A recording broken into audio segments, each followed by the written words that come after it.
Okay guys, PBA update. Pag-usapan natin ang Star Force Shipping Lines at Terra Firma Jeep. Ito na ba ang last season na makikita natin maglaro ang Terra Firma franchise sa PBA? So babasahin ko yung balita mula sa Spin PH, isang legitimate sports news page, itong spin.ph. So Spin PH, Terra Firma's PBA franchise to be sold to Star Force Shipping Lines. So, bibili na ng Star Force ang franchise ng Terra Firma Jeep.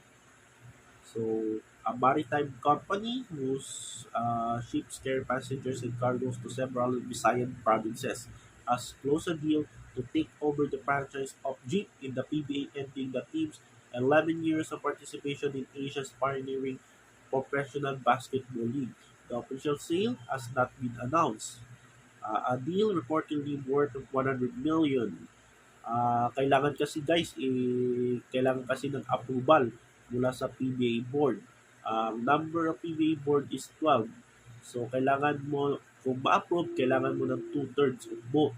So, which is 8 out of 12. So, kailangan pa ng approval mula sa PBA board. So, sa tingin ko, ma-approve to. Itong Seahorse Shipping Lines. Approval is almost certain, however, as the new team does not compete with any of the 11 other members in the PBA, which is a requisite for companies joining the league. So, itong team na ito ay hindi pa nakakompete dyan sa 11 other teams in the PBA. So, kailangan din yan, no? Kailangan mag-compete ka sa 11. Ang problema, ang advantage dito ng Star Force ay sila magti-take over dyan sa Terra Firma. So, walang problema dito sa Star Force sa Basilan. So, the seal of Terra Firma, a team that often languish at the bottom of the standings, whose best performance has been two quarterfinals appearances, has been brewing for the past several months. So, ang Terra Firma Jeep ay nag-join sila sa PBA noong 2014. Sabay sila ng Blackwater at NLEX. Yung NLEX naman ay pinalitan itong Air 21.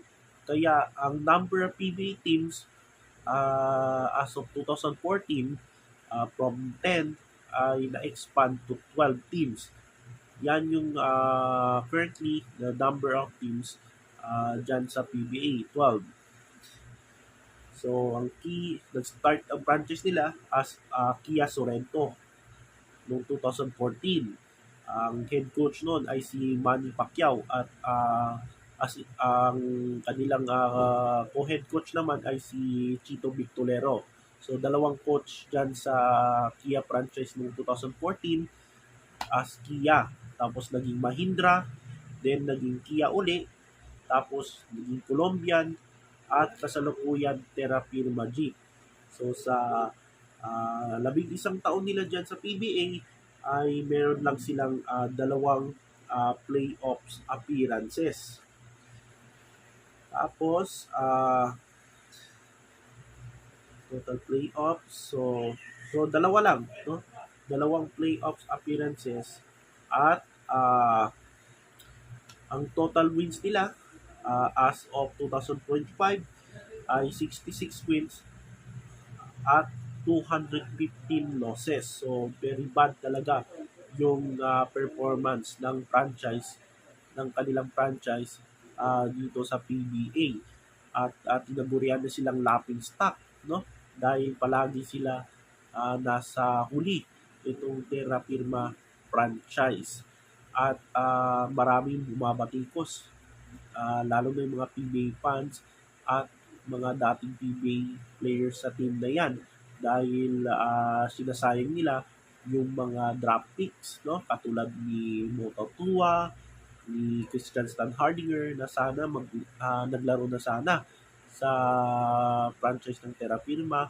Si CJ Perez naglaro din, naglaro na din, no? Mga 1 year ay 2 years naglaro si CJ sa Terra Firma. Then sino pa ba?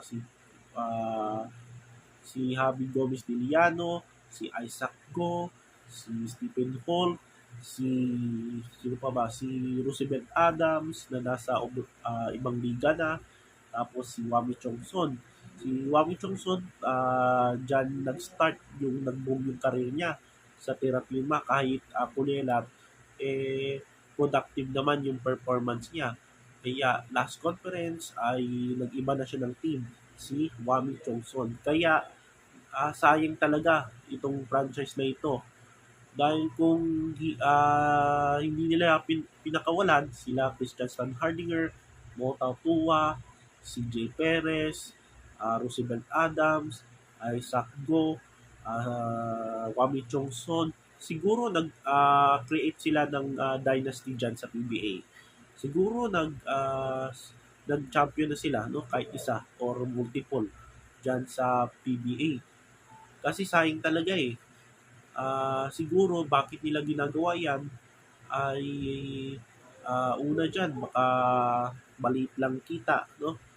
Dahil sa pera, siguro. Pangalawa, itong team na ito, wala masyadong fan base. Wala masyadong social media, wala masyadong promotion. Yan yung problema sa mga ibang team sa PBA. Kulang sila sa promotion eh. Kaya ah, kaya di gaano kilala ng mga ibang fans yung mga players. At saka kulang sila sa marketing, kulang sila sa promotion, kulang sila sa engagement. Unlike dito sa Ginebra na alam naman natin na maraming fans, meron silang social media page, meron din silang community page, tapos fan base pa, milyon-milyon itong Ginebra. Kaya kung ikaw player naglalaro sa Ginebra, sikat ka.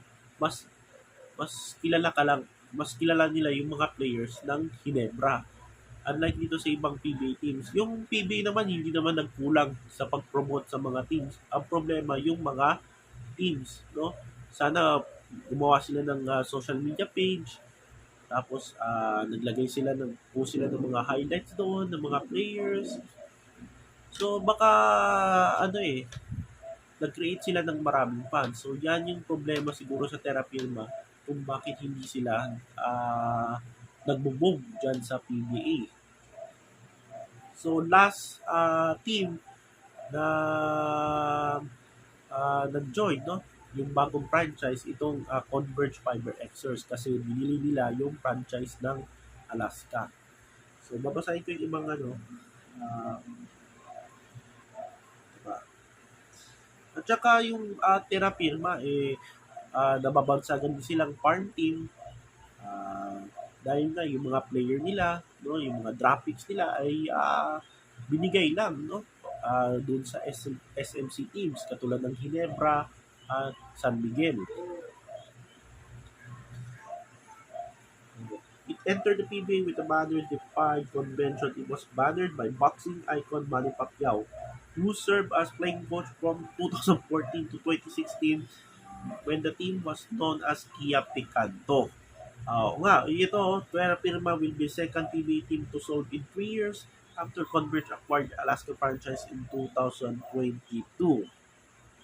So, tingnan natin yung current roster ng Terrafirma. So, ang tanong dyan, kung papasok yung PBA, papasok na sa PBA ang Star Force, kasi currently ang Star Force, nag-compete na sila dyan sa MPBL kasi sila nag-sponsor dyan sa team ng Basilan. So, ang tanong dito, kung makapasok na yung, kung ma-approve na ng PBA, halimbawa ma-approve na ng PBA itong Star Force Shipping Lines at sigurado na yan next season na sila ibabandera. So, kung next season papasok na itong Basilan Shipping Lines, yung Star Force Shipping Lines ay ano ba yun? At kung makapasok na sila sa PBA, yung mga players galing sa MPBL, ipapasok kaya nila sa roster, sa bagong roster na ibabandera nila sa PBA kasama yung mga current Terrafirma players. So, tingnan natin sino yung mga unahin natin yung Terrafirma, yung current players. So, Terra Firma, nandyan si John Grospe, inactive. Tama ba? Inactive. Mark Nonoy, oh, rookie to. Steve Saldivar, Luis Sanggalang. Si Luis Sanggalang may rumor na ititrade siya. Terence Romeo, hindi naman masyado. Naglaro na si Terence Romeo sa Terra Firma. Pero tingin ko, hindi na, baka papakawalan din ito si Terence Romeo. Tommy Olivario, CJ Katapusan, rookie, Stanley Pringle, tingin ko papakawalan din ito, no? Si Stanley Pringle, Kevin Ferrer, Aljon Melesio, Andres Ramos, Paulo Hernandez, Hanapi, Kemar Carino, may rumor din dito i-trade siya sa SMB. So, tignan natin. At Brent Paraiso. So, yan yung roster ng Terra Firma Jeep.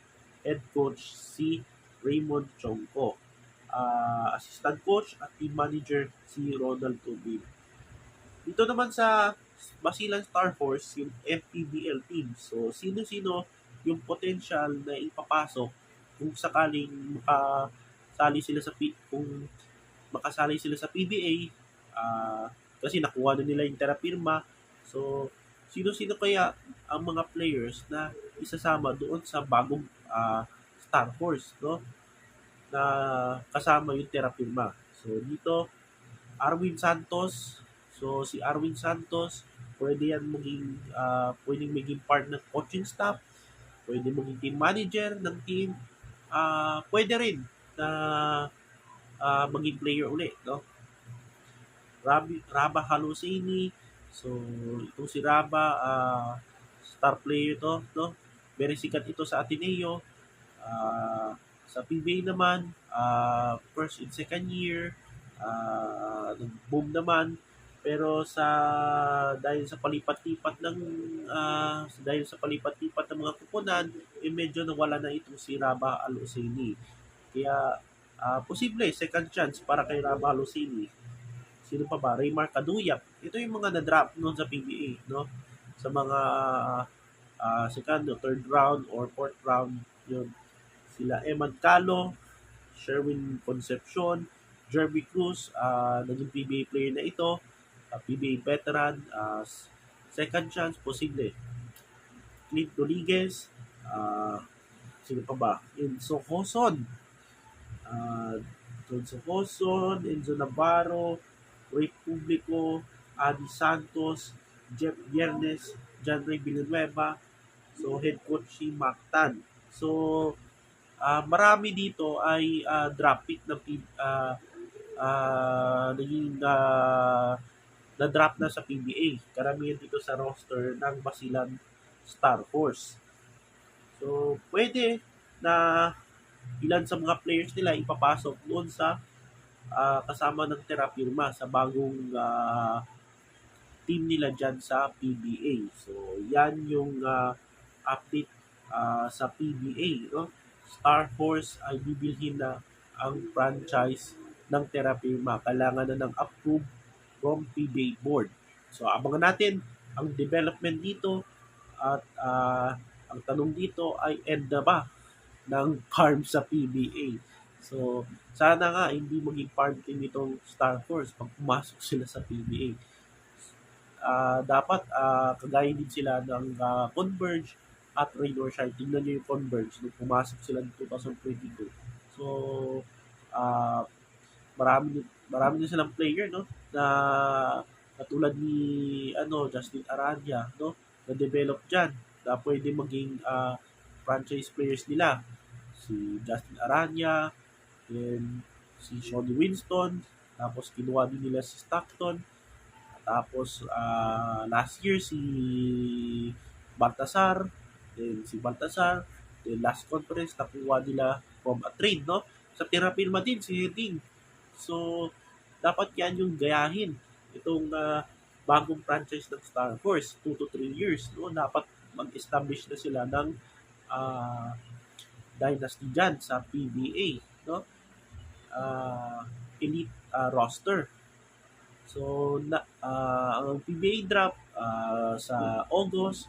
So, ang sigurado yung topic dyan ay Terra Firma. So, dahil bibili na ng Star Horse ang franchise, silang kukuha ng top overall pick sa PBA. So, yan yung PBA update sa araw na ito at maraming salamat at more developments. Tignan natin yung development at ibabalita ko sa inyo. Maraming salamat.